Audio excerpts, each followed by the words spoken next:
Em đã bồi.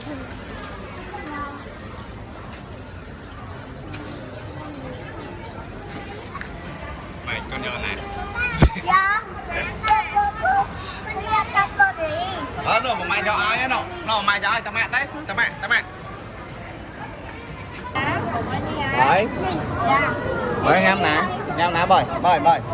Ngâm nè.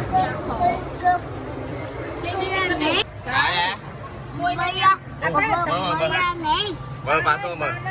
Ơi, xin anh rồi.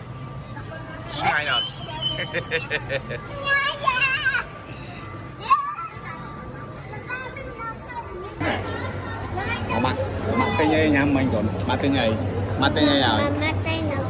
Hay nè. Hay xin anh à. Người thêm một xin anh mà.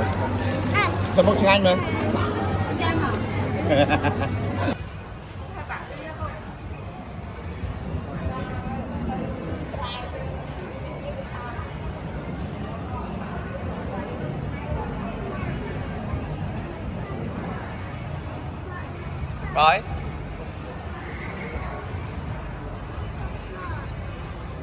Cà phê nó nè rong chạm.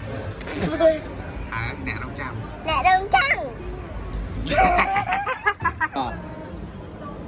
Đa.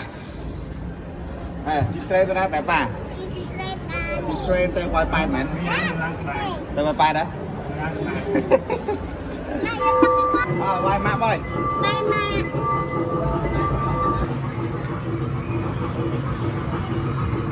Sờ bài á. Vai mà ba. Thôi một sờ bài mới. Sờ bài đúng không mấy? Chạm. Rồi con này. Sờ bài á con.